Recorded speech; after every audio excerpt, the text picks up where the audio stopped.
ఎన్నిసార్లు మరణాన్ని తప్పించావు, ఎన్నిసార్లు నాయన ఆయుష్కాలం ఇచ్చావు నాయన. దేవా, నీ ప్రేమను మేము గుర్తెరగలేని వారుగా ఉన్నామయ్యా. దాన్ని బట్టి నాయన ఇది ఒకసారి దేవా, ఇదిగో నేను ఎప్పుడు ఇంటికి వచ్చినా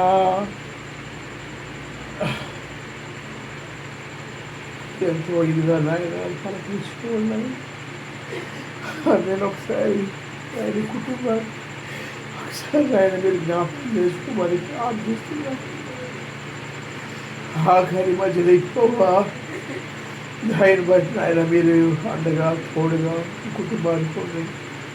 తల్లి నాయన వదిలిపు గారికి నాయన ప్రత్యేకంగా తోడే ఉన్నట్టు ప్రార్థిస్తున్నాం.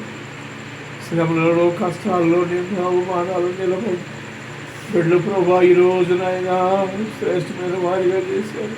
వందనాలు నాయన, స్తోత్రాలు. అన్నయ్య కూడా ఎంతో నాయన కష్టపడ్డాడు, ఇంటి కోసం ప్రయాసపడ్డాడు నాయన. బిడ్డల వివాహాలు చూశాడు, ఇంకెద్దరున్నారు. ఇది ఆమె ప్రభా సమస్త నాయన మీ చేతికి అప్పగిస్తున్నాం.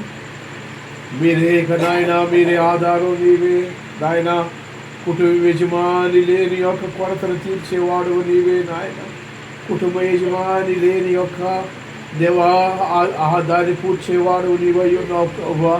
దాన్ని బట్టి నాయన తల్లికి మీరే ఆదరణ, తల్లికి మీరే నాయన దేవా, మీరే నాయన ధైర్యపరచమని ప్రార్థిస్తున్నాం. కుమారుడు కూడా మీరు ధైర్యపరచమని ప్రార్థిస్తున్నాం నాయన. నాకు కూడా ధైర్యపరచండి. మేనల్లుడు మేనగోడు అందరూ మీరు ధైర్యపరచమని ప్రార్థిస్తున్నాం ప్రభువా. మీ దయని బట్టి నాయన మీరు తోడే ఉండి నాయన కృప చూపండి ఈ కుటుంబానికి నాయన. ఈ రోజు నుంచి నాయన కుటుంబానికి నీవే పెద్ద దిక్కు నాయన. ఈ కుటుంబానికి ఈ రోజు నుంచి నీవే పెద్ద ఆదరణ ప్రభువా. ఈ కుటుంబానికి నీవే సమస్తం, నీవే నాయన. యజమాని లేని లోటు ప్రభావం సమస్తం మీరు తీరుస్తారని నమ్ముతున్నాము తండ్రి. మీ దయని బట్టి ఆయన తోడే ఉండండి, అందరిని ఓదార్చండి, సహాయం చేసి ఆయన కృప చూపమని ప్రార్థిస్తున్నాం.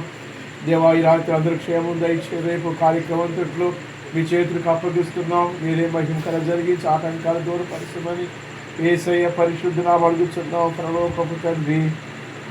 ఆమేన్.